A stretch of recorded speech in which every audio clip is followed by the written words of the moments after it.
Yo, welcome to my channel. This story about what if Naruto was the Pirate King. Let's start. Naruto grunted in pain, the body he was carrying making a shot of pain shoot from his chest to all over his body. He again grunted in pain, the small hole in his chest clear. Visible. It was bigger, but the fox inside of him was taking care of that. He turned his head to the side, making sure that Sasuke was still unconscious. He suspected he be unconscious for the entire trip. Naruto. Please bring back Sasuke-kun to me, please. The way Sakura's voice strained at the end made him frown. It was as if she was a broken little girl. He understood why she was like that. Her crush deserted the village. Confirming that he didn't care about anyone in Konoha, including Sakura. Naruto's frown turned into a smile at the prospect of Sakura congratulating him, possibly her cruise. Sasuke could instead switch to himself. He didn't know how long he was walking for. He was lost in his thoughts for most of the trip, but out in the distance, he could see the imposing gates of Konoha. The closer, the more he could make out a crowd formed at the entrance.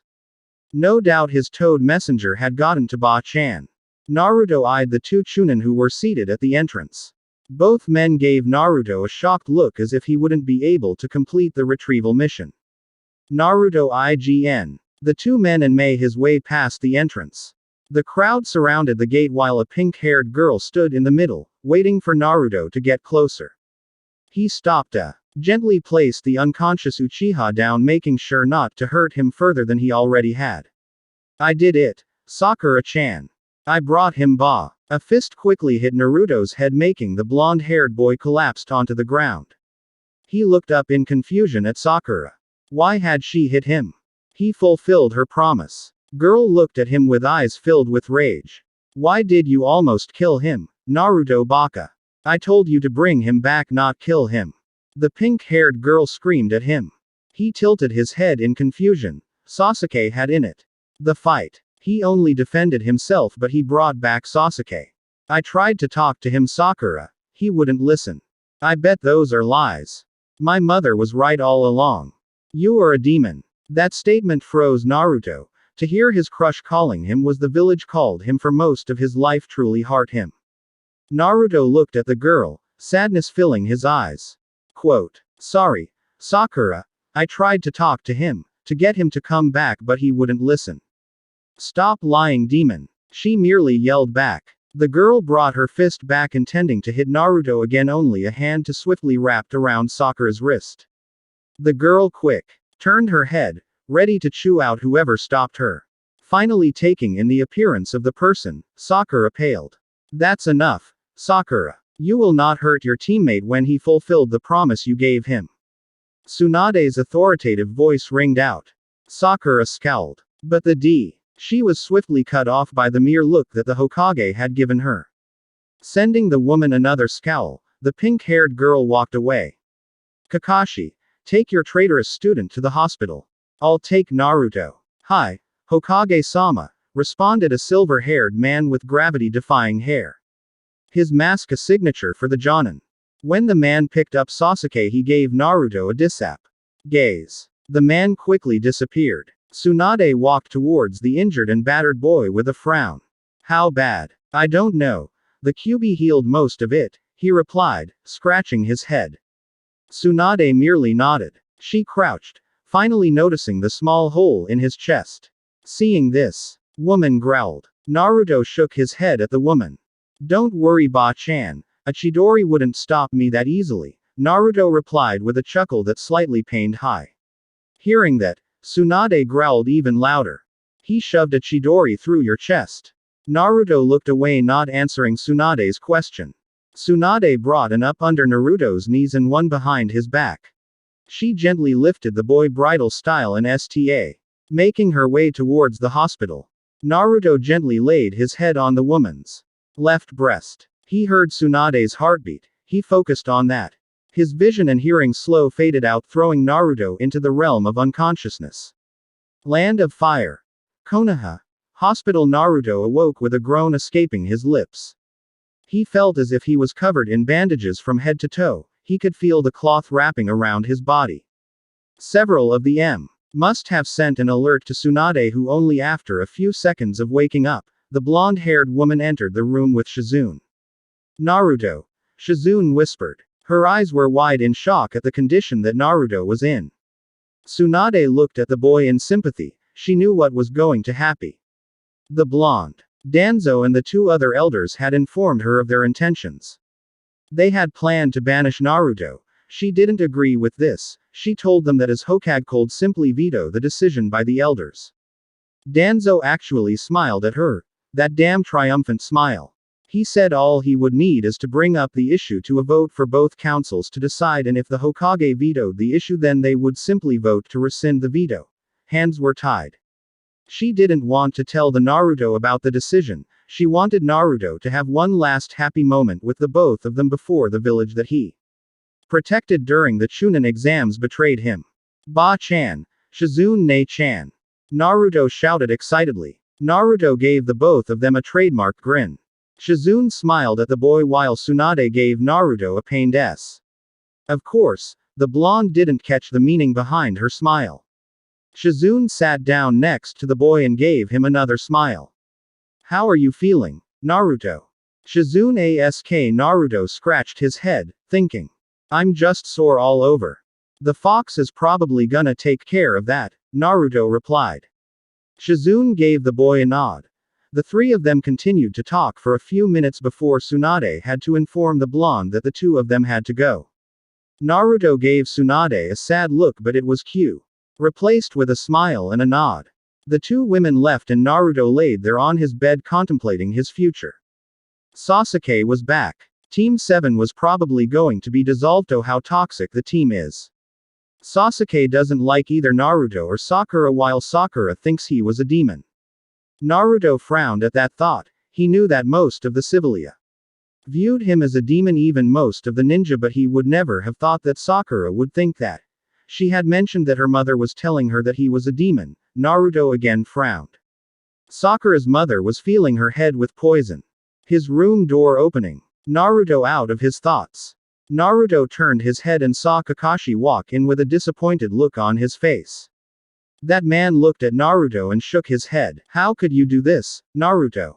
The man asked disappointedly. Naruto looked at his sensei in confusion. Seeing this, the silver-haired man continued. You were to bring Sasuke, not almost kill him, Naruto. I would never have thought that you would try to kill a comrade, the man continued. An angry tone slowly making its way into his voice. Kakashi. I tried to talk to Hai. Naruto tried to get out before he was cut off. You used the Rasengan on a teammate and a Konoha nin. I know destructive that jutsu can be. We're aiming to kill him. The man yelled at the blonde. Naruto flinched at the tone that his sensei was using. You are no longer my student. You disgust me, Kakashi stated and walked out of the room. Naruto looked at the empty spot that the man was in, shocked. Kakashi hadn't let him explain the situation. Sasuke had tried and used the Chidori jutsu that Kakashi taught him. A few minutes passed before his hospital room door opened again. This was Yamanaka Ino. The blonde-haired girl looked furious at Naruto. She quickly stomped her way to the edge of her bed and slapped him. How could you hurt Sasuke-kun? The girl screamed. Naruto rubbed his cheek, which surely was a rosy red now. He wouldn't listen to me, Naruto replied calmly. Maybe she would believe him. Stop lying, demon, Ino screamed. Naruto flinched at the word she used. Ino. This time, her hand in a fist and punched Naruto where she had slapped him. Ino was weak, but with all his injuries, Naruto felt the hit and the pain that accompanied it. He groaned. Pain. I hope you die, you demon. Ino screeched. Glaring at Naruto one last time, the girl left the room. Naruto rubbed his cheek while looking at his lap in sadness. For the next 20 minutes, most of Konoha 11 visited him to tell him that they were disgusted with him. All the Konoha 11 that had visited him called him a demon. There was only one P. who had truly broken his heart. Jiraiya stood in the middle of the hospital room with his arms crossed, a look of disappointment on his face. How could you, Naruto, to nearly kill your own teammate? White-haired man shook his head. I didn't teach you to kill comrades. Naruto looked at his beloved sensei with shock. He thought Jiraiya would be the only one to finally side of his story. Guess he was wrong. In a puff of smoke, Jiraiya brought out the Toad summoning contract. I'm removing you from the Toad summoning contract because of your disgraceful actions, Naruto, the old man stated. Naruto again looked at his sensei in shock. Jiraiya opened his scroll and in a few hand signs, his name written in blood slowly disappeared from the scroll. I've had students in my life, Naruto. You, by far, are the biggest disappointment, Jiraiya stated, leaving the room. Naruto looked at his lap and silently cried. How could his own teammates and even his two senseis betray him like this? He had only done his job, to bring Sasuke back to village. He had tried to talk him into coming back with him, but the raven-haired Uchiha only shook his head, so he had to fight. The only people to even care about him were Ba-chan and Shizune-chan. A few hours passed of Naruto laying down in his hospital bed, an emotionless look on his face while he looked out the window. A puff of smoke appeared in the room. An member kneeled there with his head down. The council requests your presence, Uzumaki Naruto, the Anbu informed the boy. Naruto turned his head and nodded. The Anbu disappeared the same way as he appeared. A puff of smoke. Naruto let out a sigh.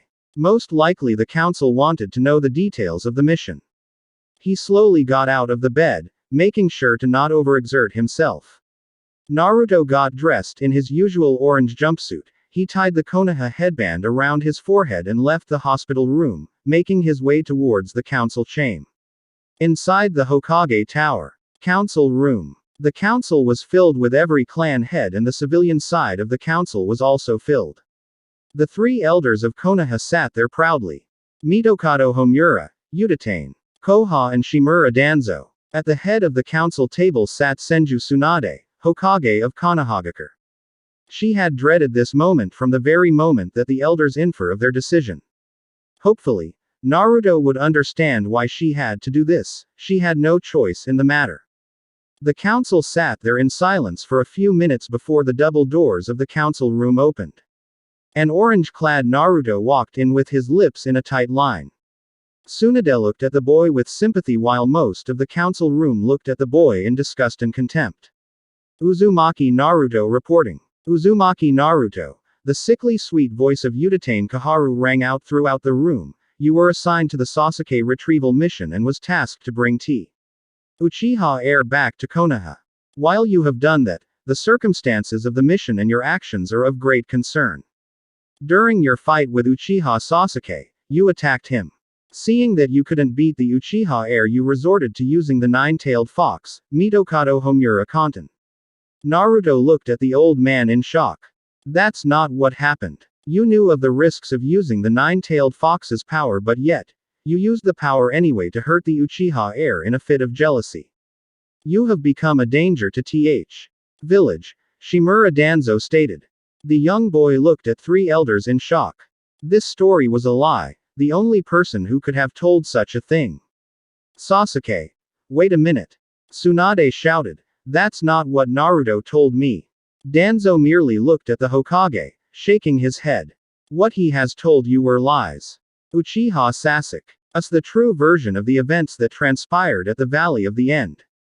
He's lying. Naruto shouted. A pink-haired woman from the civilian side of the council stood up, a finger pointed at Naruto. Shut up, demon. You're the one that's lying. You. Sama would never lie to us. The woman screamed from across the room. Naruto winced at the tone of the woman's voice. You have to believe me, Naruto whispered. He looked at Tsunade, but the woman merely looked away in defeat. All three elders smiled at the young Kaharu, with her sweet voice, continued, due to your use of this and of your use of the nine-tailed fox power during the Chunin exams. We have concluded that you are an immense danger to village. Thus we have decided to banish you, Danzo continued. Naruto looked at the three in shock, his mouth agape. He looked around the council room to see if anyone would out for him, but most of the members had smirks on their face. He turned his head and looked at Tsunade, hoping that she would come to his defense. Tsunade looked at Naruto with a sad frown. Genin Uzumaki Naruto.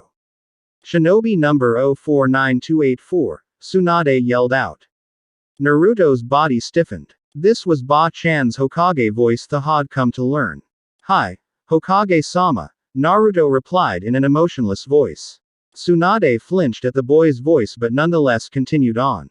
You are to relinquish your Konoha headband. Seals will be placed on your hands so that you are not able to perform any jutsu, while a seal will be placed on your tongue to not allow you to tell anyone of Konoha's secrets, she bellowed out. Naruto nodded at the woman, a broken expression on his face. You will have 24 hours to pack and leave the village. You will have 48 hours to leave Konohagakure's borders. If you are still within Konohagakure in this frame, you will be executed, Tsunade finished. Naruto merely nodded. Your headband, civilian, Kaharu said, a smug smirk on her face. Naruto reached behind his head and untied the one thing that he was proud of, not anymore. He threw headband at the elders, the blue cloth and silver medal landing on the table. Kaharu reached for and grabbed the headband, the same smug smirk on her face. Uzumaki Naruto. As stated, you will have 24 hours to leave Konoha and 48 hours to leave our borders. Do you understand? Homura asked. Naruto nodded. Hi, he replied. Danzo snapped his fingers and two Anbu appeared. Take the boy to his apartment. Let him pack and escort him to the Konoha gate. Hi, Danzo-sama. The two Anbu shouted. The two Anbu gripped Naruto's biceps, shoving him outside the council room. Naruto allowed the two to drag him to his apartment. When he finally arrived, he entered the decrepit apartment that he had lived in since he was 5 years old. A gift from the third Hokage, Sarutobi Hiruzen. Naruto grabbed several sealing scrolls and a backpack and quickly packed what he needs. Ninja equipment, clothes, and food. He sealed up what he intended to seal and put whatever he intended to put in his backpack. Naruto stowed his back to the door. He viewed his room in sadness. This would be the last time that he would ever see it. He sighed before he exited the apartment. Both Anbu stood there with their masks, looking at him. Come demon, one of them said. Naruto thought the man had a sneer behind his mask, but he couldn't be sure. Two masked Anbu gripped his biceps again and dragged him towards the Konoha gate. Arriving there, Naruto saw the crowd that had formed. Most Jonin were there along with Konoha 11. He could see the white hair of Jiraiya and the silver hair of Kakashi. Their faces were one of disappointed. Naruto looked away. He spotted Tsunade along with the village elders. Tsunade only looked at him in sadness. The two Anbu brought him in front of the four and Danzo looked at him. He grabbed both of his hand and a burning sensation went up to Naruto's arms. He bit his lip. I keep the pain in. Two black seals appeared on the palm of his hands after a few seconds. Tongue. Danzo said. Naruto nodded and let the man see his tongue. Danzo brought his hand in front of the tongue. Naruto felt that same burning sensation he felt with hands only on his tongue. After a few seconds, Danzo let his arm fall. Naruto predicted he now had a black seal on his tongue. The three elders looked at Naruto smugly. Tsunade looked at him with intense love and intense sadness. Naruto nodded his head at her, acknowledging it. Tsunade nodded in return. You are hereby banished from Konoha, Uzumaki Naruto, Danzo shouted. The crowd that surrounded him cheered loudly. Danzo ignored him, but he had a small smile on face. You have 48 hours to leave our borders. If you do not adhere to our orders, then you will be executed. Do you understand? Hi. Danzo nodded and motioned to the gates.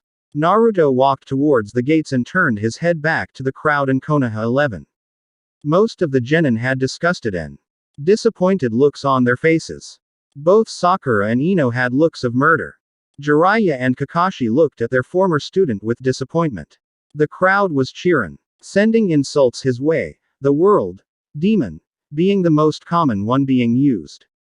Naruto looked at Tsunade. The woman had tears streaming down her face. Naruto frowned. He never wanted to see a strong woman such as Senju Tsunade cry. Tsunade mouthed a silent, I love you, at the young boy. Naruto gave the woman a smile and nodded at her. Naruto sighed. He turned his head back to his front and walked forward. From Konoha. The crowd's insults slowly grew quieter. Naruto walked with his head down, a frown plastered on his face. His village had betrayed him for a traitor. His comrades along with his two senseis hated him. The only pair that loved Naruto in that wretched village was Tsunade and Shizune. Naruto shook his head of his thoughts and continued to walk forward, trying to forget Konoha. Land of Fire. Konoha 7 years later. It had been 7 years since the council decided to banish Naruto. Ever since then, most of the alliances and trade treaties that Naruto had managed to acquire for them. Missions were rescinded when they found about what they had down to their shinobi. Kumo and Iwa saw this. They built up their forces for the next few years until they pounced. Kumo's navy swiftly took out Konoha's ships and blockaded Konoha along most of its coastline. Iwa's and Kumo's ground troops poured into Konohagakure like a flock of flies. Anbu along with Konoha Nin held them off to a stalemate until they finally broke through Konoha lines and were slowly making their way towards Konoha. Tsunade stood atop the Hokage Tower and surveyed the village that she had come to dislike since Naruto's banishment. Most of the village was starving due to the naval by Kumo. She had a plan to deal with this. A pirate king had established himself on the island of Uzushiogakure. Konoha had known of him before he became a pirate K. This pirate would attack their shipping along its coast. Konoha couldn't fight back. Its navy was already in a dreadful state due to several naval battles by Kumo. Tsunade sighed. She was broken out of her thoughts by the appearance of Konoha's 3 elders. The very people responsible for the predicament that Konoha currently itself in. She turned and eyed the 3 with contempt. The 3 elders merely shrugged off the look. Ever since they banished the demon, they have slowly wrestled counter the Hokage. Tsunade. Kaharu simply said. Tsunade tiesked and crossed her arms. Over the past 7 years, her hatred of the Konoha elders grew and grew. They managed to dupe Council into thinking that everything that has happened is her fault. The civilian council now openly questioned her leadership in this time of war. How do you intend to fix this blockade? We're currently suffering a supply shortage and a food shortage. Our navy has been decimated and currently confined in Niigata the south. I intend to contact this so-called pirate king, she replied after a few seconds of silence. Kaharu and Homura's eyes widened at the new information. Danzo stayed silent. You want to hire this scum? Homura yelled, his voice clearly indicating anger. Tsunade again tiesked. He had no reason to be angry. Their meddling and overstepping were the reason they were where they are. Don't sound so surprised, Tsunade said to the old man. Iwa's navy is laughable, they're not a threat. Mizu has declared neutrality in this war. Their military is in a repair after their brutal civil war. The only other person that is a navy big enough to break this blockade and win is this pirate. The 2 elders looked at the blonde Hokage with suspicion. And how do you intend to contact this man? Danzo said, finally making his voice heard. Tsunade merely turned towards the Konoha gates and replied. A squad consisting of Team 7, Team 8, Sarutobi Asuma and Nara Shikamaru are currently on their way to Uzushio to meet this man. All 3 elders narrowed their eyes. They would have liked to pick the members of this squad themselves. Tsunade smiled inwardly at the expression on the 3 elders. Turned back towards the gates as the wind picked up, blowing her blonde pigtails to the side. Hopefully, the group she sent would be able to secure a meeting and a signed contract with this pirate king's signature. Uzushiogakure 2 days later. The contact team slowly made their way towards the island of Uzushio. The whirlpools surrounding the island were now gone, something that Kakashi was highly interested. The contact team traveled a bit north of Konoha, then snuck their way through the blockade and made their way to the pirate island. Off in the distance many ships were either docked, making their way to port, or just leaving it. Uzushio was now a bustling pirate port, something no one thought would happen. Brace yourselves. We dock in 2 minutes, a voice rang out, breaking most of the team from their thoughts.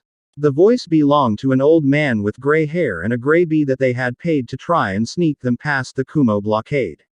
The man himself was a pirate who was quite familiar with the pirate ways of Uzushio port. What can we expect from the island? A pink-haired kunoichi asked. The old man gave out a hearty laugh. Ha! Expect some of the worst people to be here. Fights will brout. Stare at a man funny and he'll give you a punch to the face. Stare at a woman funny and she'll cut your balls off. The men of the team paled at his reply. The old man continued, just stay out of place and you'll be fine. The old man finished. Most of the contact team nodded their head while Kakashi still had one question. How do we set up a meeting with the Pirate King? The old man froze but quickly continued to what he was doing. Blonde Corsair's group. They're a wild bunch. He's usually holed up in his flagship on the docks. Although you just won't be able to walk up and ask for a meeting unless you want a sword through your gut. Kakashi nodded reluctantly at the old man. Maybe try the various taverns around the island. Although no one likes when someone asks for them around the port, I'd another way to get a meeting with the blonde Corsair. Sorry, the old man added offhandedly. Kakashi again nodded in response. So he would have to come up with some plan to get a meeting. Maybe a display of power. 'Cause some trouble to get a meeting. The contact group eyed the port and eyed the various ships and pirates that could be seen from their current distance. They would have to be very careful with this mission. Pirates were notorious for responding to any perceived slight. How much is Tsunade paying this man? Sakura asked with contempt. While Tsunade was her teacher, she was increasingly questioning her leadership while listening to th. Elders, the civilian council, and the voice of her mother. Over the years, Sakura had grown to despise her former teacher, leading to her current relationship with her. Shikamaru shrugged his shoulders, don't know. It depends on what this pirate king wants to get paid. Hokage-sama didn't specify a limit, he replied, emphasizing Tsunade. Title. That only made Sakura scowl with disgust. So, her plan is to bankrupt us. How the hell is she still Hokage? Sakura shouted. All of Team 8, Shikamaru, and Asuma looked at Sakura with a face of disgust. Kakashi's face was one of indifference while Sasuke wasn't paying attention to the conversatio. Was merely looking out over the open sea. What your mouth, warned Hinata. You're speaking open treason, Asuma added. This made Sakura huff with discontent. So, we're losing this war and it's all her fault. Akamaru growled at the pink-haired kunoichi while Kiba imitated his companion. Shut it, dog breath, Sakura insulted the Inuzuka clan member. That's enough. Kakashi yelled. Sakura shifted her head and eyed Kakashi with wide eyes. Sakura assumed Kakashi agreed with her. He had to see that Tsunade was the C of all of Konoha's problems with her incompetence. Sakura again huffed out and swiftly turned her head to ignore everyone. Kakashi let out a sigh. How did his team turn this? A traitor for a student in Naruto, an avenger and someone seeking power with no regard for his comrades in Sasuke, and a worthless nin in Sakura. Obito and Rin Wo. Ashamed of him, especially as former sensei, Minato. The old man with the gray beard looked onward with interest. Konoha was currently fractured. He would have to report this to his boss, something he would indeed find interesting. The man navigated his boat towards an open spot and slowly got into place. He wrapped a rope around a wooden post then turned towards the Konoha nin.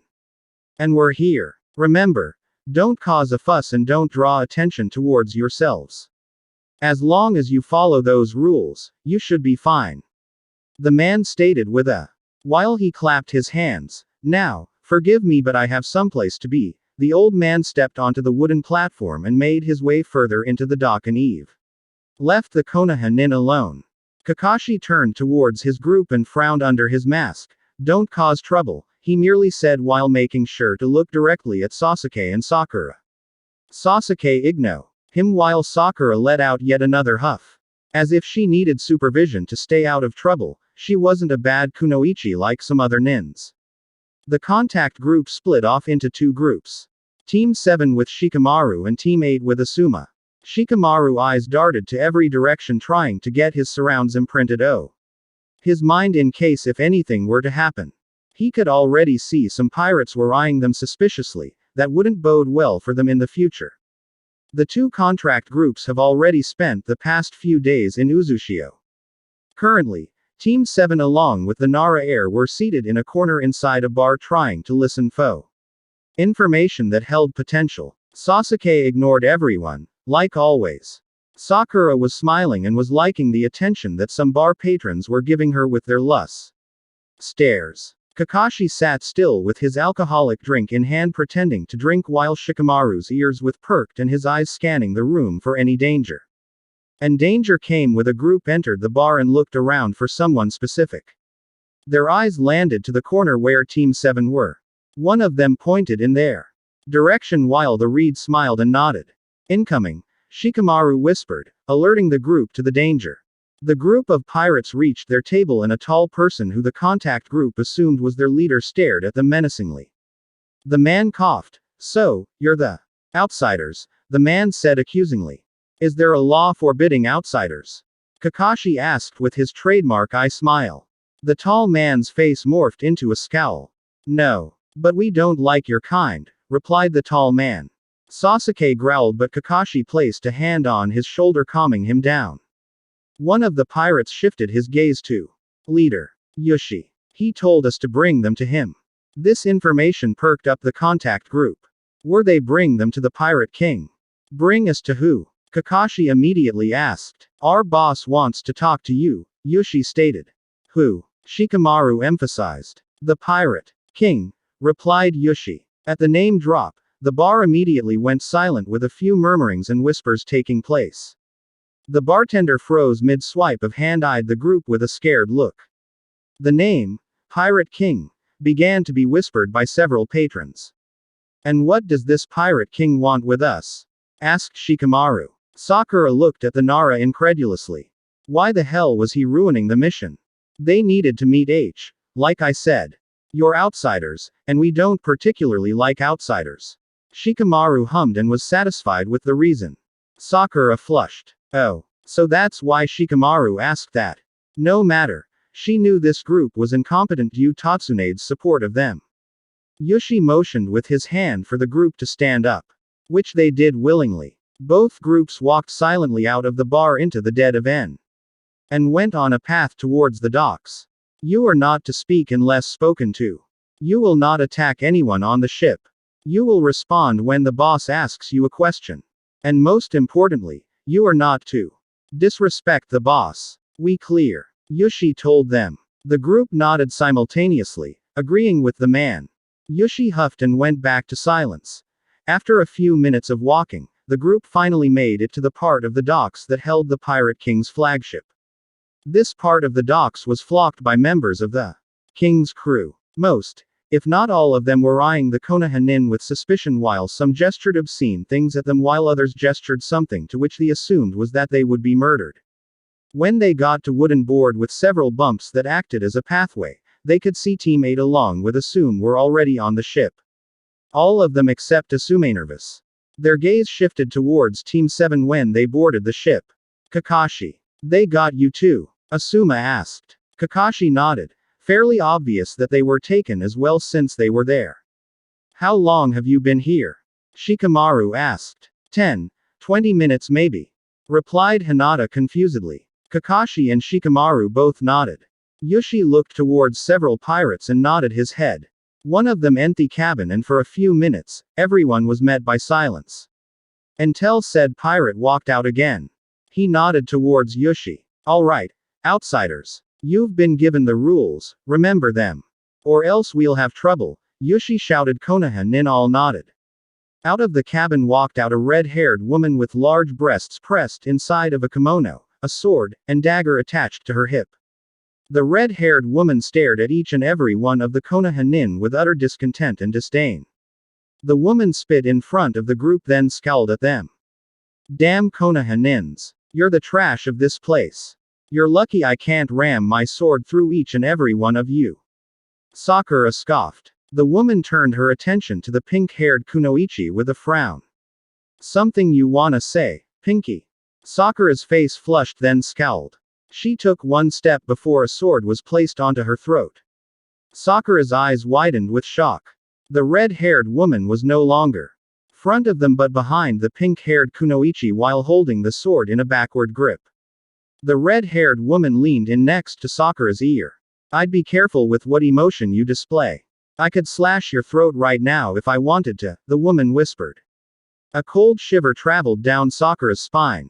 Street. Quiet. The woman laughed then released her grip. You're lucky the boss actually wants to talk to you lot. Don't know why he would want to talk to a bunch of maggots. Sasuke was about to open his mouth to retort but a look from Kakashi stopped him.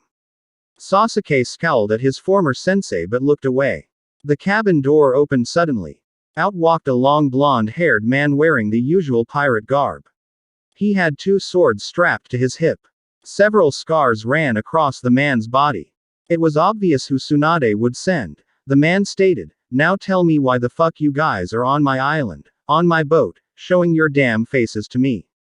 Kakashi looked at the man in shock. Nah, Naruto. Kakashi whispered. Naruto turned his head towards Kakashi and sneered at the man. Give me one good reason why I shouldn't murder all of you right here, right now. Just one. Give me one good reason why I shouldn't murder all of you right here, right now. Just one. The Konoha nin looked at Naruto in shock. The blonde was the Pirate King. How the hell did that happen? All the pirates on board Naruto's flagship stared at the group with menacing eyes. They knew of their boss's dislike for Konoha and that dislike had transferred down to his subordinates. Nothing. Naruto asked with a knowing smile. Should have figured. All of you are a disgrace, he stated. Kakashi gulped then spoke. Hokage-sama has ordered has to hire you with whatever means necessary. Oh, I heard your fleet got decimated by Kyoshi. Naruto chuckled. I gotta thank her some time for that. How could you just stand there and laugh at the death of your comrades? Screamed Sakura, her face red with anger. Naruto stopped, chuckled, then turned his head to S. With a raised eyebrow. She's lecturing him on camaraderie. That was a riot. My comrades? Naruto asked. He turned to his red-headed friend. Kurama, are Konoha nin comrades of mine? No, they're not, Naruto. Never were and never have been, the red-haired woman replied with a smirk. Huh. Thought I almost missed a memo there, he whispered. Konoha aren't my friends. They're not my comrades. They're nothing to me. Better remember that, Sakurahei mocked. Sakura's face again flushed red with anger and embarrassment. Naruto turned back to Kakashi and eyed him with steely eyes.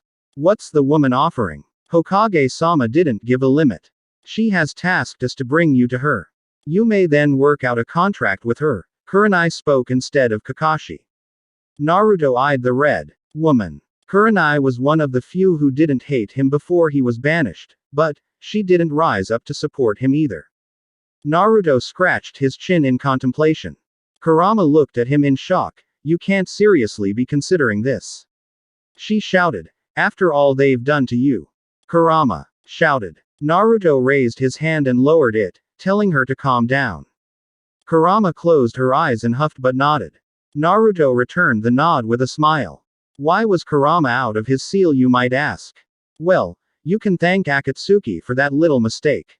A few weeks after he was exiled, Naruto found himself traveling in the of hot springs. With what little money he had left that was given to him just before he was ordered to leave by Tsunade, he was going to use it on a nice hot bath with some food. But that damn Akatsuki ruined his nice little plan.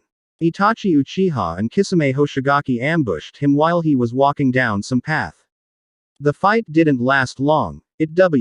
Younger version of himself, weak and without chakra, facing 2S ranked nin, he didn't stand a chance. The pair managed to beat him and there he laid, on his deathbed. Death floor. Kurama contacted him from inside his body and ordered to be released so that it could fight against the pair and save his life. Naruto was skeptical. While he no doubt believed that Kurama could squash the two like a bug under her foot, this was the Kyuubi. The source of his pain from most of his life within Konoha. After a bit of time distortion within his mind, the Kyuubi finally convinced and Naruto let it out. That day was such a glorious day. Kyuubi ripped both AK members apart as if they were nothing. The small demon vs. S-ranked criminal battle ended quite swiftly with the Kyuubi coming out on top. The blonde-haired exiled shinobi was quite shocked to find out that the Kyuubi was, in fact, a woman. This demon lady introduced herself as Kurama, the nine-tailed fox. Since then, Naruto and Kurama traveled the elemental nations in disguise and then eventually formed their pirate band of Uzushiogakure. A cough broke Naruto out of his thoughts. He looked towards Kurama. She had this look on her face and stealthily pointed to the Konoha nin. Naruto himself coughed and himself back on track. He turned his head back to the shinobi and kunoichi from Konoha and frowned. "Tell your Hokage to expect me at Konoha port within the week," said Naruto with a tone of finality. Some of the Konoha nin were about to say something but were stopped Kakashi and a motion of Kurama going for her sword that was strapped to her hop. Naruto waved his hand in dismissal. Several of the pirates encircled the Konoha nin and escorted them off the ship and further down the docks. Kurama stared at the retreating group then stared at Naruto. "Are you sure about this? After what they've done to you," she said in a caring tone. Naruto grunted. "I haven't forgotten, Kurama," he replied. Naruto never forgot, and he never forgave. "I have plans. Let's sniff this out. See how desperate they are," he continued. Kurama's widened at his statement. "And break your word," Kurama whispered. Naruto swiftly turned his head and looked at the red-headed woman in anger. Word was everything to Naruto. He hated Oath Br but he hated Konoha even more. If he destroyed them and had to break his word in the process, he would do it wholeheartedly. "If you pledged your word in service to Konoha, the village that treated me like crap but broke it to destroy them, wouldn't you do the same?" Naruto questioned. Kurama's eyes quickly returned to normal and nodded. Kurama would definitely do the same, although she was a Biju. She didn't need to scheme and plot, she could just destroy was in her way with a Bijudama. "I could just destroy them with my powers, Naruto," she stated. "You could," chuckled Naruto, "but that would be quick and painless. We want them to suffer." "No. Kurama hummed. Her powers would indeed be quick and painless. Konoha needed to suffer for what they did to her Jinchuriki.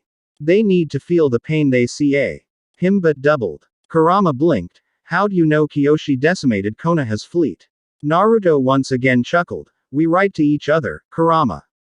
She's a fellow pirate. Contrary to popular beliefs but we're not all savages," he stated while chuckling. This made Kurama give him a knowing stare that meant she knew he was lying. "Okay, I'm a savage but she's not," Naruto conceded. Kurama again spotted the Konoha nin off distance being escorted off the docks. Why not destroy them from within whilst being paid at the same time by them no less? Chucked Naruto darkly. Kurama joined in the dark statement with a nod. 1 week later, Konoha. The Konoha nin finally made it back to their home. Kakashi immediately ordered the group to disperse and get some well-needed rest. "Except you, Shikamaru. You'll come to brief Hokage-sama," Kakashi ordered. Shikamaru sighed. Troublesome. The pair made their way up the wide dirt path and listened to the bustling and chatter of the village. Ever since Naruto was exiled, the village prospered. Kakashi assumed because they no longer worried over the Kyuubi shadow that loomed over them ever since the fourth Hokage sealed the beast. The pair of nins finally made it to the Hoka Tower and were greeted by another pair of shinobi. A special group of Anbu that guarded the Hokage. The pair of Anbu nodded towards them and let them pass. Kakashi and Shikamaru made their way up the stairs and was finally met by the secretary that sat outside the Hokage's office. The young woman looked up from her papers and smiled. "Hokage-sama is waiting for you, you can go right in," she stated. Kakashi gave the young secker nod and both nins entered the office. Tsunade and Shizune were in a deep conversation when Kakashi and Shikamaru entered. The pair of women stopped their conversation and stared at the pair. Tsunade nar her eyes at the two and waved Shizune off. "You're back," she stated in an obvious tone. "Yes," replied Kakashi awkwardly. Tsunade nodded in return. "Did you get the Pirate King to our side?" she questioned. Kakashi stayed quiet while he scratched the back of his head. "We did." He let out not in a statement but as a question. Tsunade raised her eyebrow in curiosity. He said to expect him at Konoha port within the week. Tsunade's eyes widened but quickly went back to their narrowed state. Good, whispered Tsunade. Kakashi coughed. There's something else. Hokage-sama, Kakashi interrupted. This Pirate King is someone we know very well, he said mysteriously. Tsunade's eye twitched with annoyance. Out with it then. I don't have a lot of time, Kakashi. The Pirate King is Naruto Uzumaki. The room quickly silenced. The temperature appeared as if it lowered to something frigid. Tsunade froze, as did Shizune. They both haven't heard what had happened to N. Post-exile. Tsunade's own personal spy network, as small as it was, didn't have any information regarding the blonde idiot that she held so dear in her heart. Are you sure? The blonde Hokage stuttered out. Kakashi nodded sadly, confirming what he had said. Tsunade looked down to her folded hands and closed her eyes. He, alive. Tsunade let a smile slowly appeared on her face. What was his reaction to you? She questioned with her head down. Shikamaru decided to take the lead on this one. Waved Kakashi off. It wasn't good, Hokage-sama, Shikamaru replied. He was cold to us and angry. Some of us thought that maybe he would attack us on the spot and kill us, but Fortunato decided to hear us out and hear out your offer. Good, whispered Tsunade. She unfolded her hands and folded them again in anxiety. Tsunade, after a few seconds, finally looked up with narrowed eyes and fired them. You are not to agitate him when he arrives. You are not to confront him and give him a reason to reject us or give him a legitimate reason to respond with force. This to your comrades. Of course, Hokage-sama, replied Shikamaru with a nod. You are dismissed, Tsunade ordered with a wave of her hand. Both shinobi nodded and left the room.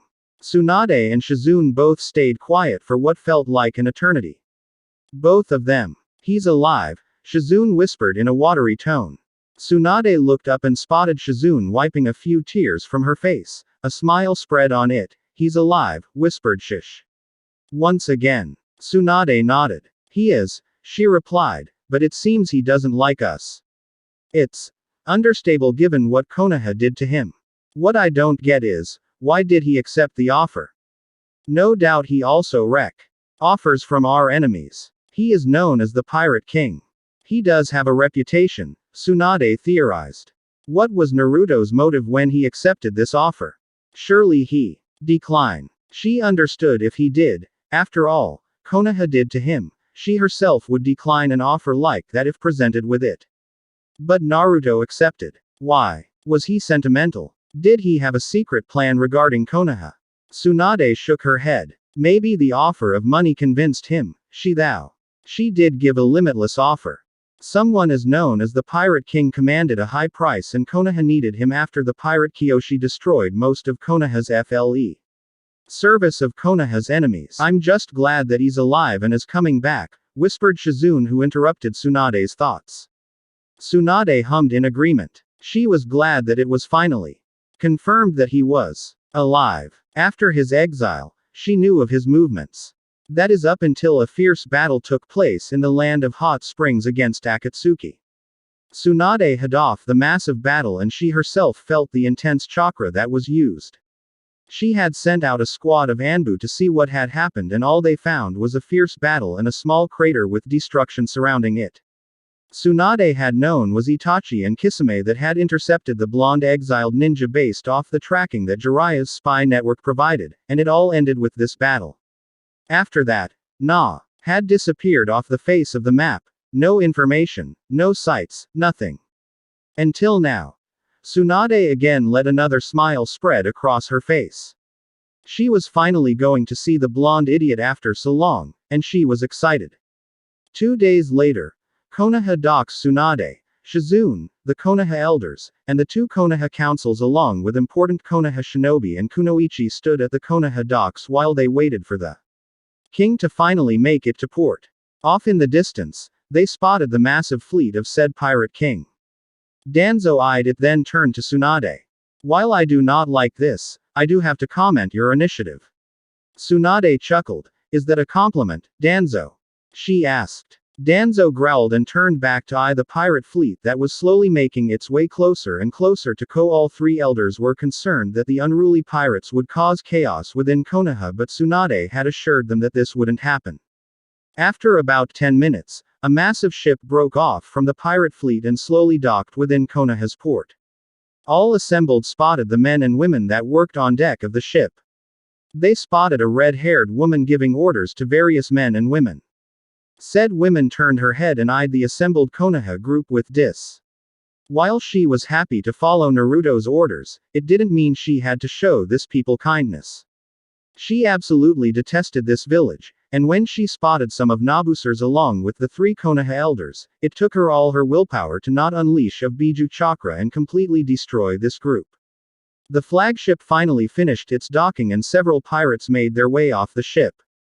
It was followed by what the Konoha group assumed was the pirate high. Several people stepped onto the docks and were followed by the red-haired woman. After a few minutes, the leader of the pirates finally made his way down the wooden B and onto the docks. Several gasps resonated from within the Konoha group along with whisperings of demon and demon brat. The blonde pirate king slowly made his way forward and had a knowing smirk on his face while he stared at each and every one of the shinobi and kunoichi assembled. Danzo from the corner of his eye and spotted him with wide eyes himself. Naruto's smirk grew at the reaction that he elicited from the one-eyed man. Naruto stopped in front of the group and chuckled. Well. Long time no see, said Naruto with a dark chuckle. The Konoha group stayed quiet and stared at him. Shocked wide eyes, miss me? He said with an amused tone while the entirety of the Konoha group continued to stare at him in shock. Naruto let out another dark chuckle. I was promised money, now where is it? Naruto looked throughout the council room with amusement. After a particularly funny and tense meeting at the docks, the elders along with both councils demanded that stand before a council meeting. That's how he found himself along with Kurama standing there while looking at the various men and women that were arguing with each other. It only took about 2 minutes before the council room descended into utter chaos.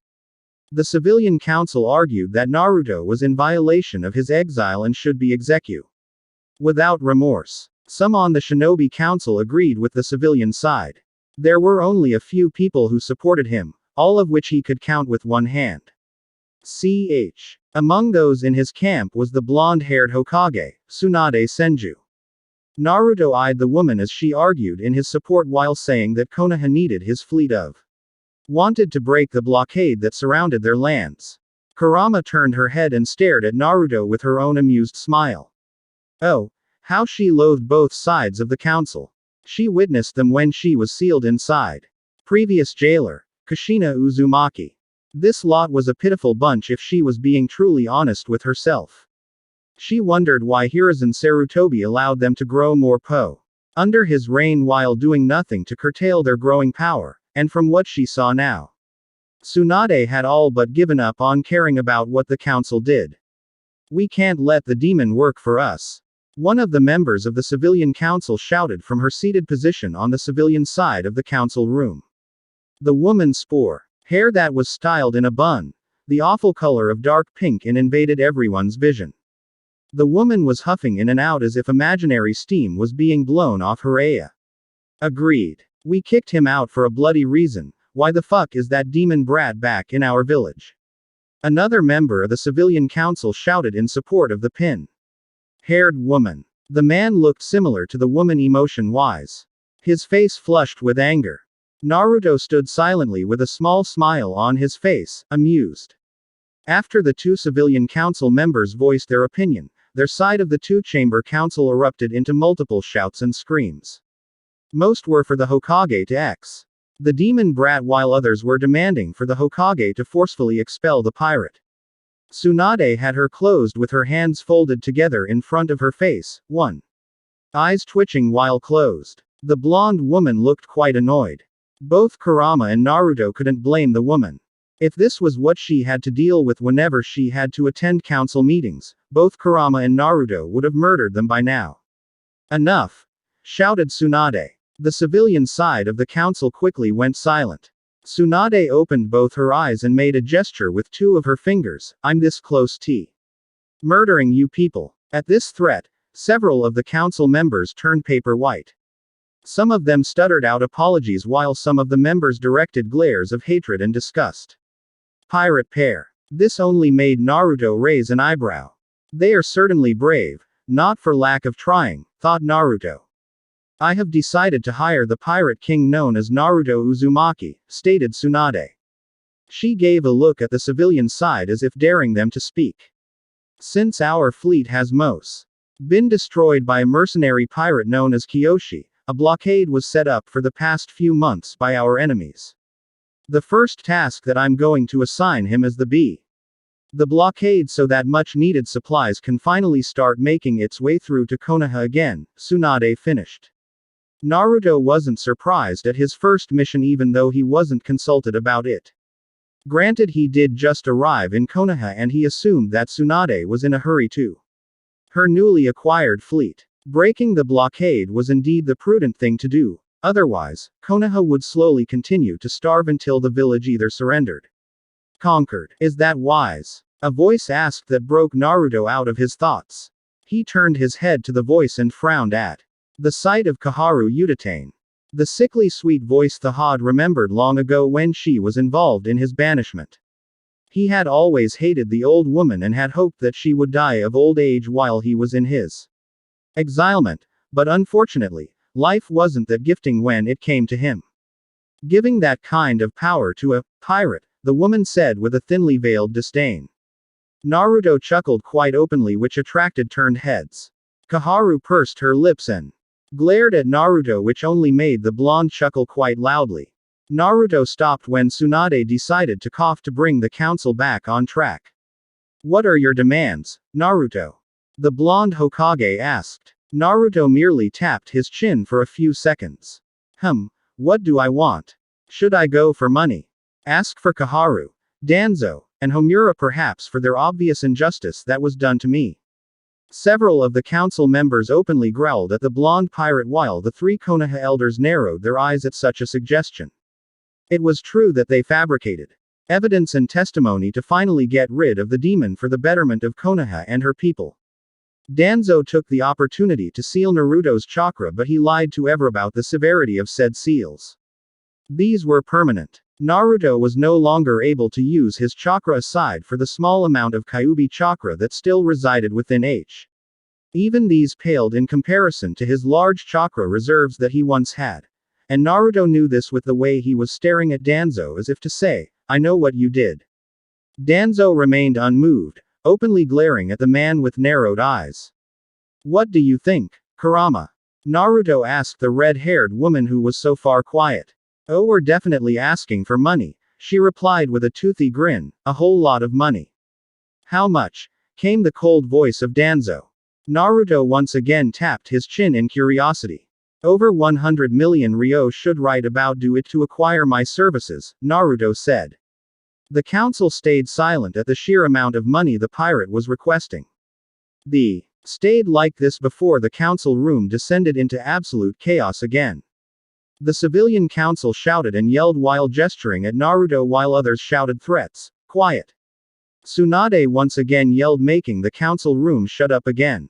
Tsunade huffed and looked at her surrogate son. You will have it, she said. The entirety of TH. Civilian council looked at their Hokage with wide eyes.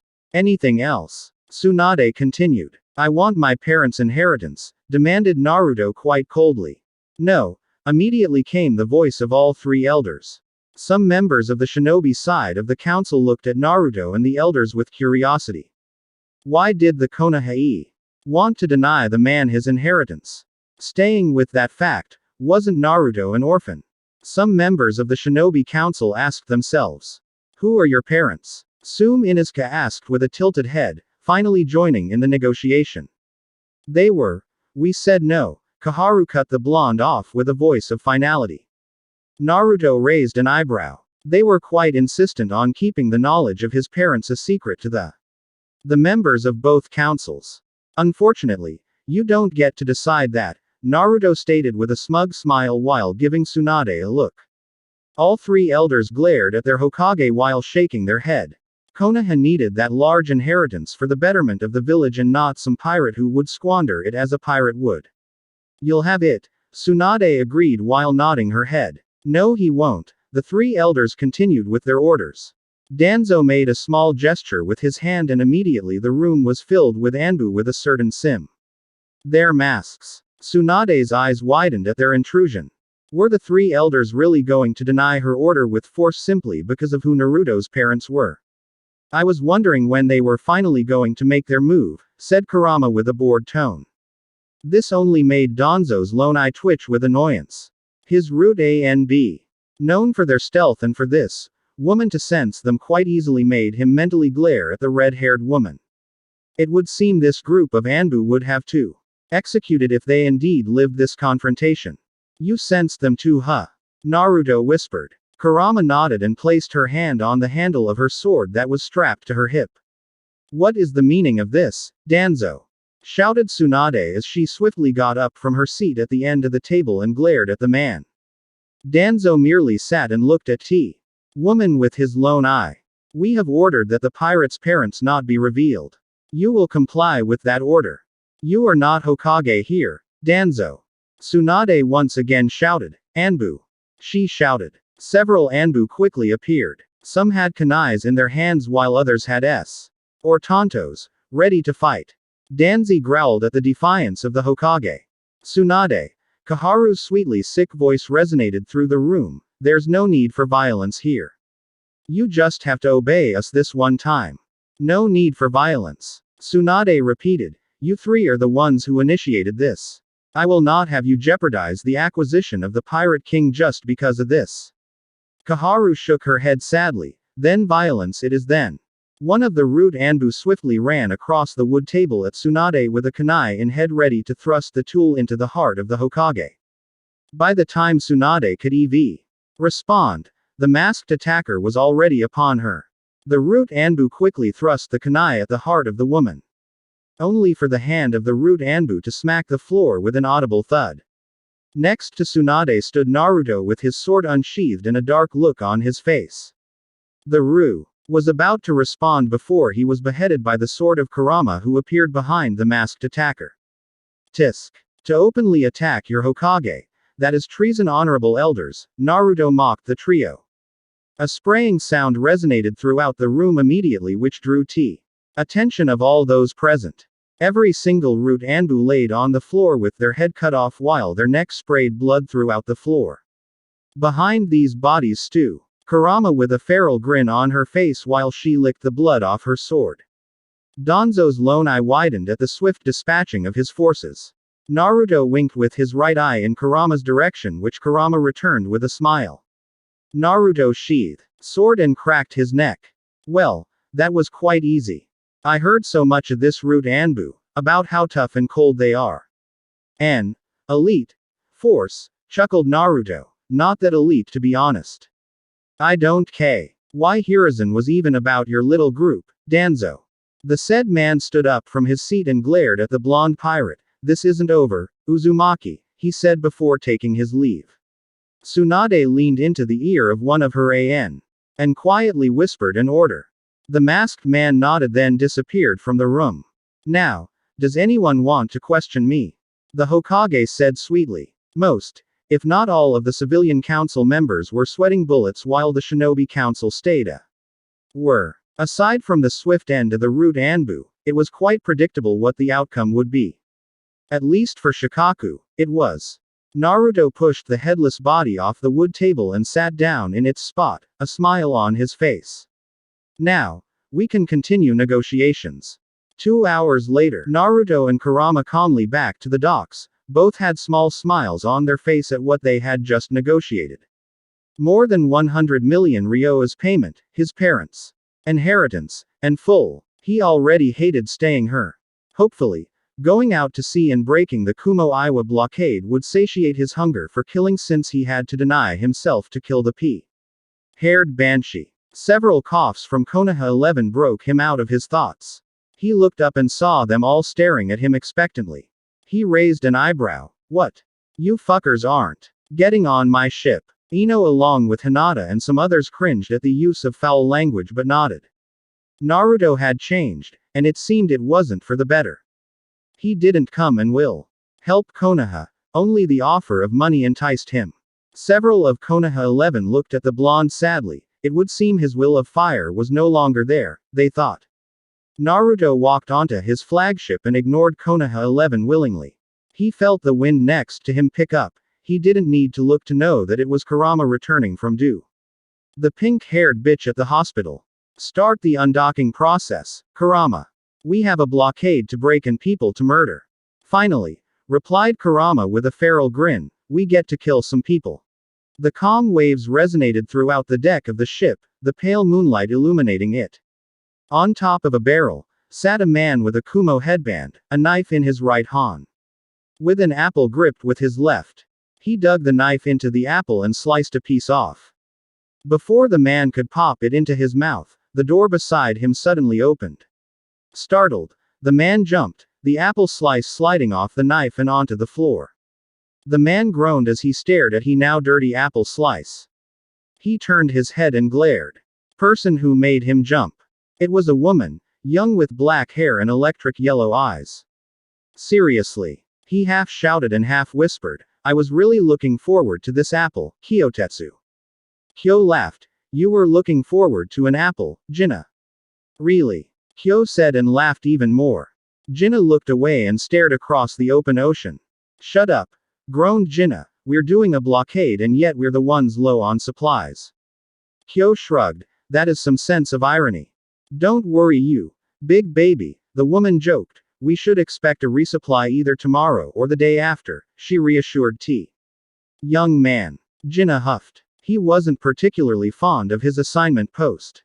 He graduated from the academy and spent 2 or 3 years doing missions with his genie S. Until he finally passed the Chunin exams and got promoted. Then the war broke out. He knew they were going to win, there was no way they wouldn't. No one jumped in and joined in the defense of Konoha, not after what they did. One shinobi that he had heard about from some of the higher-ups. Sons ripped up their alliance as soon as they heard what they had done, and the other smaller nations promptly did the same. It left them vulnerable to a coordinated attack.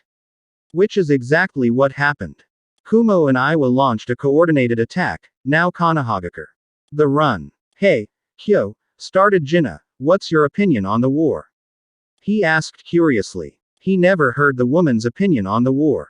Kyo shrugged her shoulders. Don't really care, she said and snatched the apple that was in Jinna's left hand. As long as we win, nothing else matters really, she finished. She took a bite of Jinna's apple. Jinna didn't care about the apple, but he was interested in Kyo's opinion.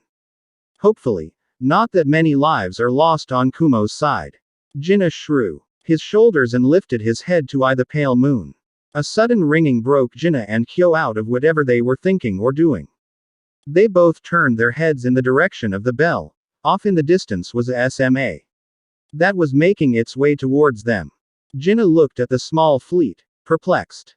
Was Konoha really this stupid that they would attempt to attack their blockade with this of a fleet? Kyo thought the same. Shit. I was hoping for a pleasant night, complained the raven-haired woman.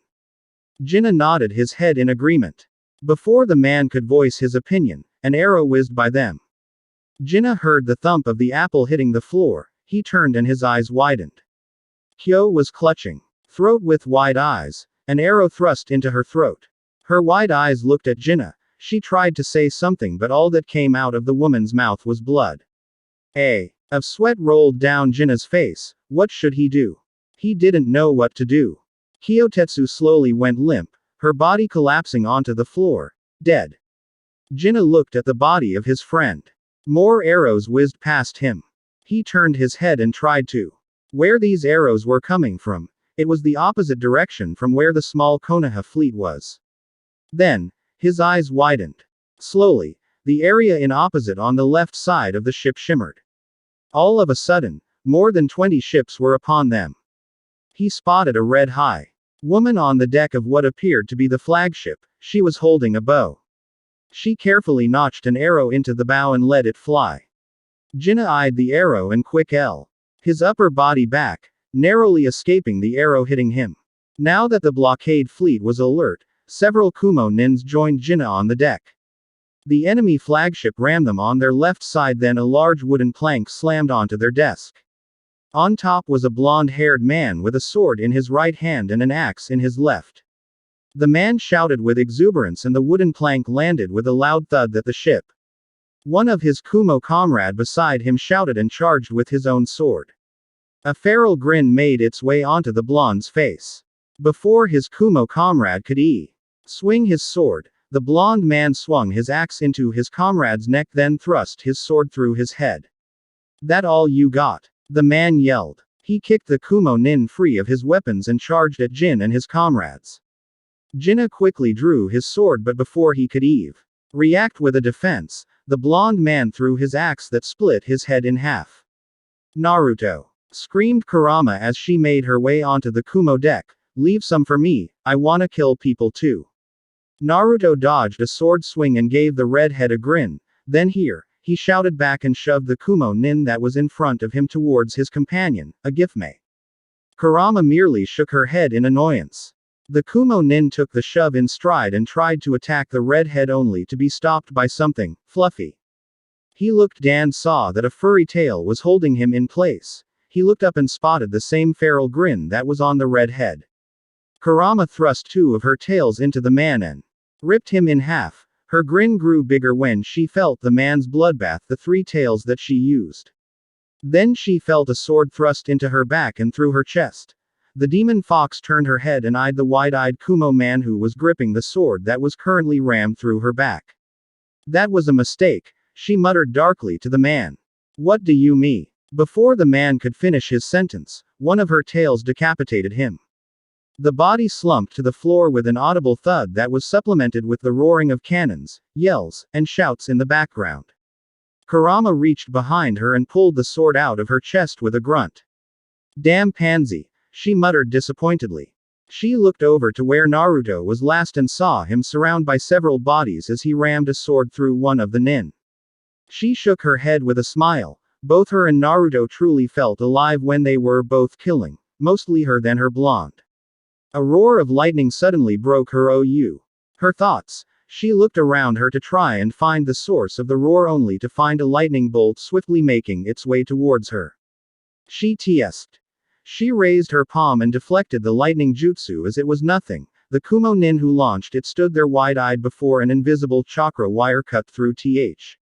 man's head. No one else could see the chakra wire aside from Kurama due to her glowing red eyes. He followed the wire and spotted a female teenager who was also caught a wooden puppet with her fingers via said chakra wires. "That was my kill, Riki!" screamed Kurama with a huff. Riki merely shrugged her shoulders and directed one of her puppets towards a Kumo kunoichi. Kurama shook her hand, continued to fight. After a few minutes, the fighting died down on the ship. Kurama sighed and glared at the several bodies that littered the deck of the ship. "Fuck, that was easy," she complained. Naruto nodded his head in agreement. "I don't think they were trained all too well in naval combat. Only land," he answered back. Kurama's eyes shifted from the bodies to cerulean blue eyes of Naruto and nod, then she walked up to the green-haired puppeteer and flicked her forehead. "Hey!" the girl shouted while frowned the now red spot on her forehead. Kurama smiled. "You owe me a kill, kid." "Fine," Riki muttered but mirrored Kurama's smile. Naruto walked up to the edge of the ship and eyed the blockade fleet off in the distance. Most of them were up in flame, maybe 2 or 3 of his ships were damaged. He narrowed his eyes and cursed. Kurama turned her head and frowned. She calmly walked up to him and eyed him. "What's wrong?" "This was too easy," Naruto uttered. Annoyed. Kurama tilted her head then nodded now that she thought about it. The battle was too easy. Granted, she chalked that up too. Kumo nin mostly being not all that trained, but the blockade fleet was an easy target, she had to agree with that. "Almost too easy," continued Naruto before his eyes widened. "Shit. What?" Kurama quickly got out. Naruto turned towards her with a frown. "What if this was a distraction? A way to lure us out?" Kurama tilted her head. "Why? It isn't as if Kumo or Iwa can launch a direct attack on Konoha, it's too well defended." Naruto slowly nodded, but his frown deepened after a few silent seconds. Not if they have help from the inside. Konoha. Tsunade eyed her squad of Anbu with narrowed eyes. The task that she was about to assign them was indeed one of immense difficulty. This is why she had classified it as rank mission suited only to the best among Anbu. She eyed every single one of them as they stayed crouched with their head bowed towards her. What are your orders, Hokage-sama? A woman said as she crouched in front of the rest. Tsunade turned her head and eyed the woman with the cat mask, then she eyed sword that was strapped to her back. Tsunade shook her head then got back on track. The mission that I am about to assign you to is one of grave importance, she started, eyeing every single one for any twitches or uncomfortableness. Your mission is to apprehend and arrest one Kaharu Utatane, one Homura Mitokado, and one Danzo Shimura. Neko's eyes widened behind her mask. She raised her head and stared at her Hokage, Hokage Dana. She questioned. Tsunade narrowed her eyes at her. Will that be a problem? Her cold voice replied.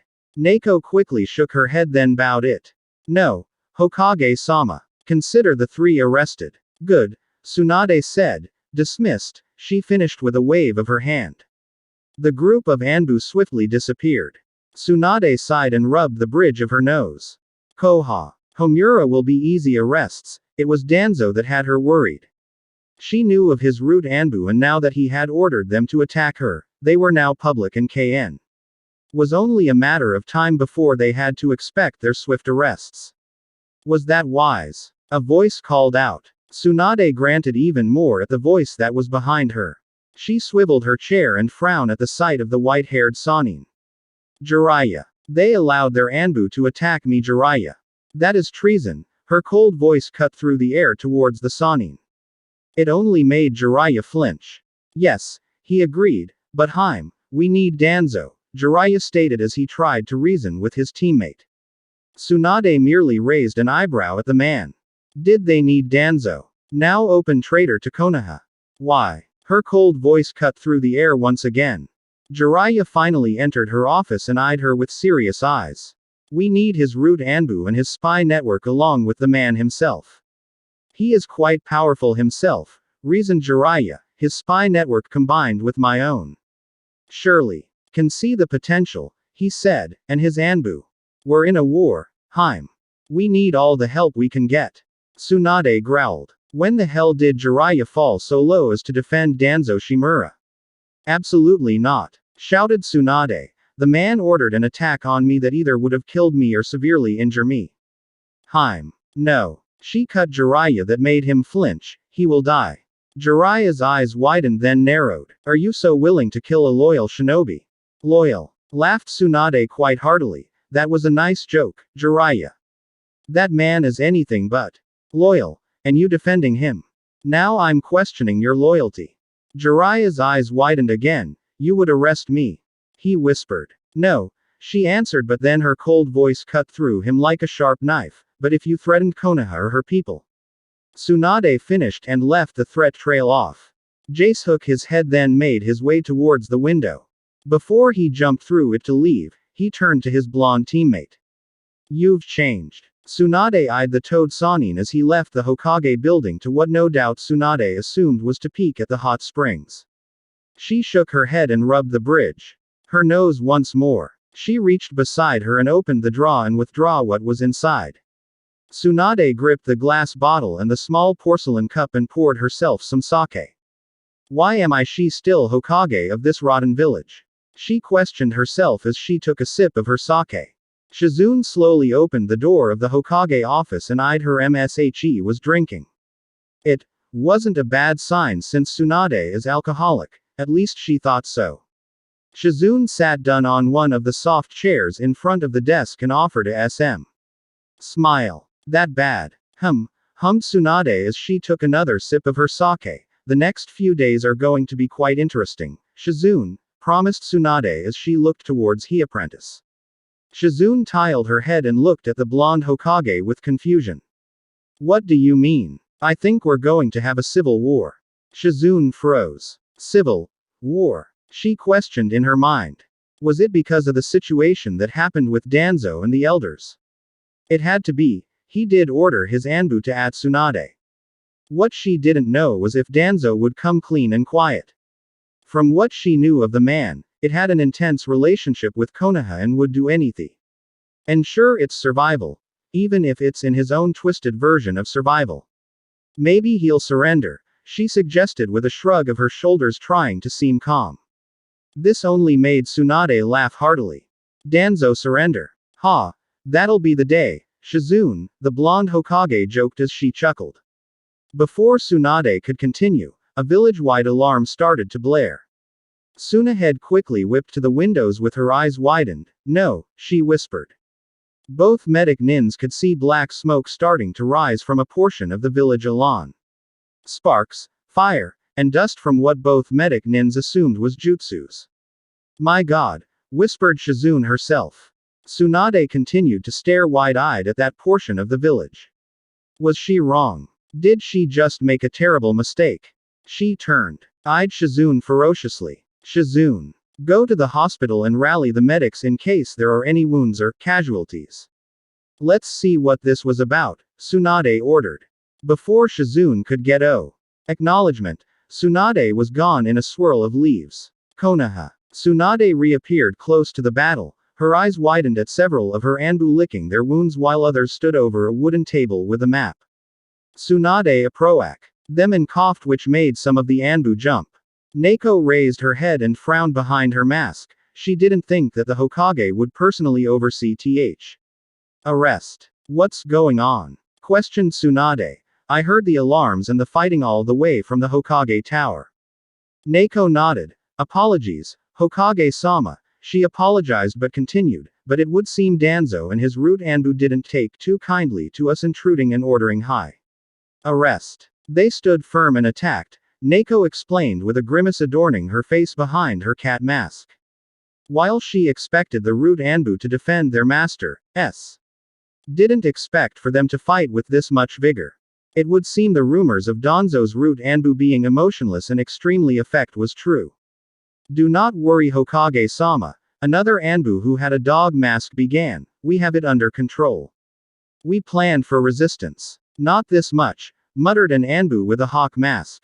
Both Neko and Inu gave a glare at the man that made Taka cower in his spot. Tsunade gave each one a stare and grunted. When do you think you can put this attack down and arrest Danzo Shimura? Neko scratched her neck in contemplation. That was a good question. I don't know, she answered truthfully. Neko immediately felt several of her comrades give her a low, even though their eyes were hidden behind their masks. Tsunade stared at her Anbu captain and frowned. I want this under control, said Tsunade with narrowed eyes. We can't let someone like Danzo escape along with his Anbu. That would be bad for everyone involved. Agreed, Neko said. We have the base surrounded with our own Anbu. We expect them to try and break our lines to make a gap so that they can expect, but we've held so far. Tsunade hummed. Good, she said, because if we don't capture him, it might lead to a civil war, the blonde informed them truthfully. She could trust her personal Anbu to keep this secret. Neko nodded slowly. She also knew that the potential escape of one Danzo Shimura could have wide-ranging repercussions. Several of the Anbu around looked at their Hokage with what she assumed was shock behind their masks. You don't think Danzo would take this quietly? Or that he wouldn't retaliate if he escaped? The blonde Hokage said to the several shocked Anbu before they nodded slow. Themselves. It made sense to them. Before Tsunade could continue, a large lightning blast roared with a ferocity that made them all turn their heads at the origin. Off in distance, Tsunade and all the Anbu saw a raven-haired man with lightning covering his hand that was thrust through the chest of one of her Anbu. His hand gripped the throat of said Anbu.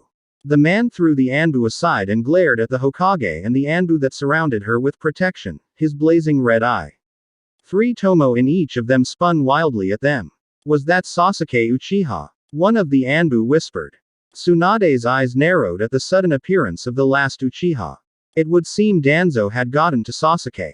What she assumed was the retrieval mission. This very much complicated matters. She didn't expect Sasuke Uchiha to show up out of the blue and aid and rescue Konoha. Number 1 target. What now, Hokage-sama? Asked Neiko as she stood still and awaited orders from her blonde Hokage. Continue with the encirclement. If the Uchiha shows up again, capture him. If necessary and see no other way, then you have my permission, kill him, stated Tsunade with coldness in her voice. Several of the Anbu looked at her, then to themselves.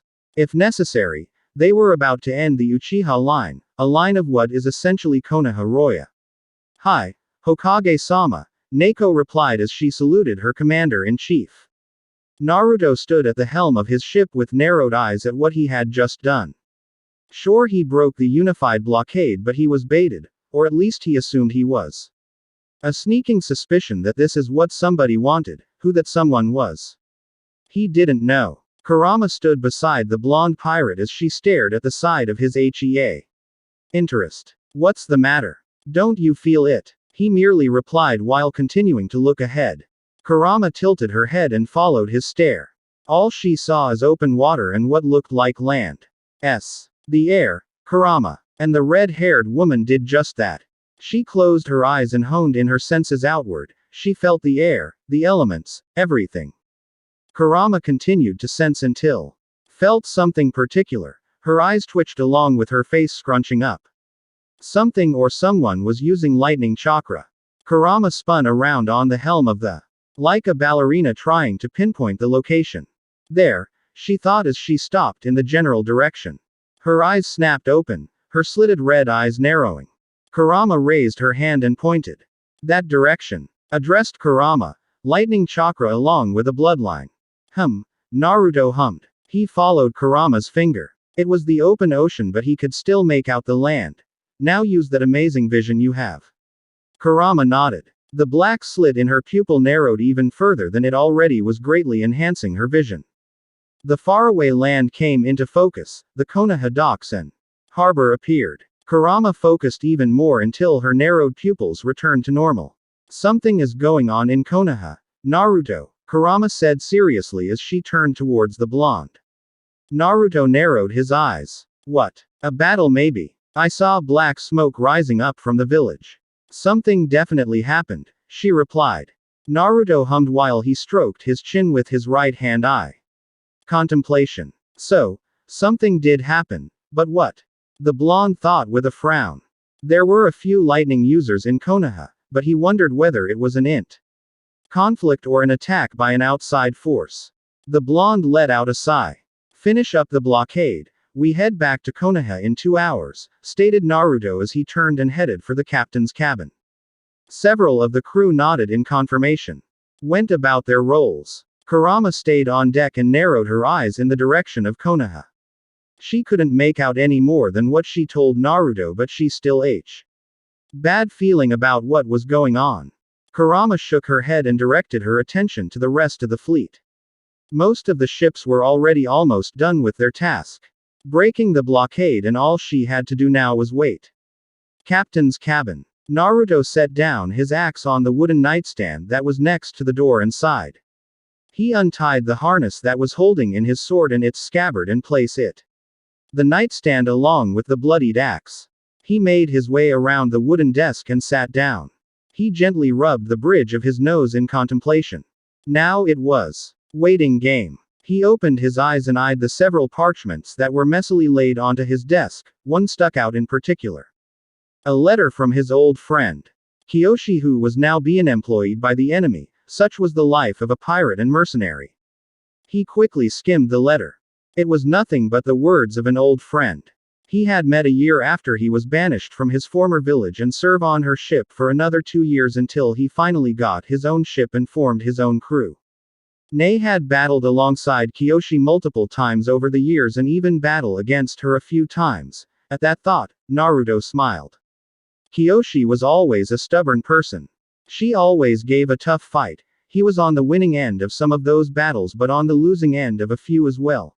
Naruto sighed as he leaned back into his chair while he tapped on the wooden arm support. He took a few seconds to strategize on the upcoming days. With the blockade, Konoha could now ship in supplies for their village and hopefully, finally patrol and hold their waters. Naruto knew he wasn't going to expend any of his ships to the holding Konoha Bay. Whatever was happening in the village was of slight concern to him. He also knew that he wasn't going to do anything about it. He wasn't hired to provide land support. He was hired to provide naval support, and that was what he was going to do. The blonde pirate continued to tap the armchair in a pattern as he continued to strategize beyond his current situation. If Konoha were to fall, he would abandon Break His Sea with Konoha and most likely turn on them by bombarding the village from the bay with his cannons. The sudden opening of his cabin door broke him out of his thoughts. As lifted his head and watched Kurama walked in. The red-headed woman quickly and quietly closed the door, then made her way across the small room. The woman swiftly took a seat. She looked around for a second or two before spotting a cup that was filled with what she assumed was alcohol. She swiped at it and drank on go. Naruto stayed silent, an amused expression on his face. "That's the good stuff right there," said Kurama as she wiped her lips with her forearm. She set the metal cup down onto the wooden table and eyed her former container. "Hell you doing in here? Wallowing or something?" Naruto chuckled. "Just needed some time to myself, evidently. You barged in," replied the pirate with a smirk. Kurama chuckled. "Well, everything is going well outside. The fleet is finished. We'll be in Konoha within the hour." That was quick. Well, these Kumo ships were quite terrible at their job, it would seem. Some surrendered while others no so much, Kurama informed the blonde. Naruto hummed. Kumo W. Never the best at naval warfare. He learned that fairly quick while he was with Kiyoshi. Kurama eyed the blonde before she moved her sight to the several parchments on his, her eyebrow raised. Naruto followed her stare. "Just letters. Kiyoshi says hi by the way." Kurama gave a hearty laugh. "That tough bitch says hi. She's with the enemy." Naruto merely gave his companion a look. "That's the life of a mercenary, you know that." "That doesn't make it any less true," the woman mumbled as she looked away from the piercing blue eyes. She remembered Kiyoshi. She was a tough son of a bitch, as if H was made of iron. A fierce naval commander along with being one of the best out there. It was a shame she was with the enemy, truly. "Are we facing her?" "No," replied Naruto whilst shaking his head. "She's trapped herself into a corner, but her fleet is too strong for anyone to take advantage," he informed the woman across him. "That part of Konoha's lands is just going to have to suffer her blockade." Kurama hummed. "They get no sympathy from me then," she exclaimed as she tapped the wooden table in front of her. Naruto merely shrugged. He expected Kurama to absolutely no sympathy for the people of Konoha. If he was honest with himself, he slightly felt the same, but a job was a job no matter what his opinion on whoever employ him were. Naruto had always wondered what he would do Konoha if he ever had the chance. Even before he was banished, his mind held dark thoughts about what he would with his revenge, but then he returned Tsunade back to the village and suddenly now had someone he cared about along with Shizune. Those two women were the only people in that entire wretched village who he cared about. Everyone else, in his opinion, could die and he would sleep like a baby that night. Kurama looked at the blonde across the table, her eyes narrowed. She could tell the man was deep in thought. In what? She couldn't say. But if his expression was anything it was probably Konoha. She continued to silently watch the man who had seen grow up from a baby to a grown man go from despisement to a blank expression. "You really need to get a hold on your expressions, Blondie," Kurama commented with a smirk. Naruto's eyes rapidly went from a wall to the red eyes of his companion, a low eyebrow of his raised in amusement and curiosity. Kurama waved and motioned towards her face. "I could practically tell what you were thinking about, it's not that hard." Hummed Naruto in response. "I always hated when you do that," complained the redhead. "Do what?" replied Naruto innocently, that only made Kurama even more annoyed.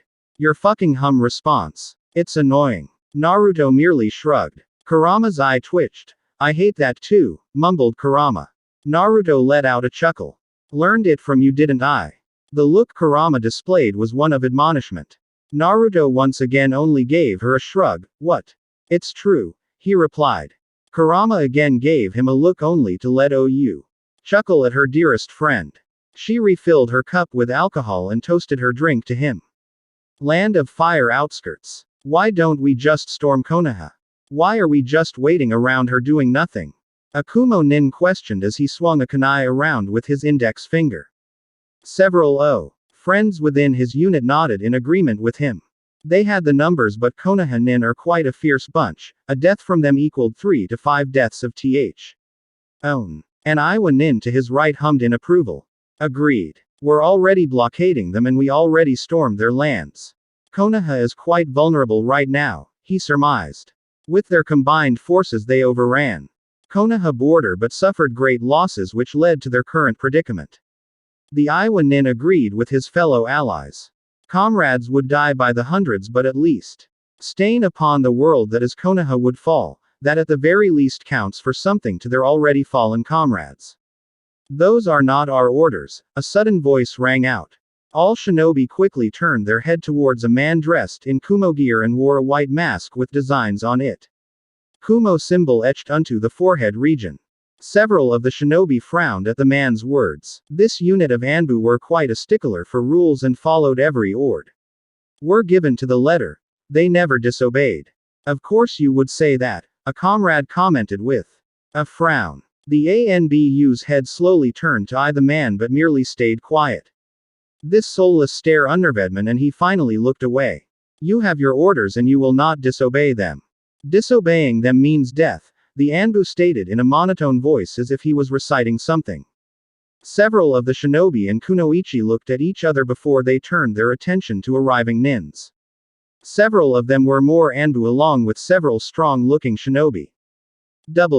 Would Raikage send Anbu to their station point? You have been relieved of command, shinobi. You will follow our orders now, the same Anbu that was talking to them said. All the shinobi and kunoichi instantly looked. Group with an angry expression etched onto their faces. You can't just do that. One of them shouted. The Anbu merely shrugged. By the order of the Raikage, I can, a different Anbu informed them. This new piece of information instantly quieted any form of dissent from the stationed group. Who were they to disobey the order of the Raikage no matter how much they disliked it? A brave one among their group stepped forward with a curious look. How come the Raikage ordered a group of Anbu to us? He asked. Several of them nodded. We will be initiating an attack. We are ordered to extend our hold a few miles inward. The stationed group's eyes widened, then they smiled. They were finally going to see battle after weeks of nothing. The former commander himself had a smile. Finally. Let's give those Konoha shinobi what they deserve, he shouted as the stationed group all shouted in unison. The newly arrived Anbu merely stayed quiet as they. Something they didn't. The former commanding group was going to be used as fodder so that his fellow Anbu could slip past the Konoha guards. He held no sympathy for they were going to die serving their cage.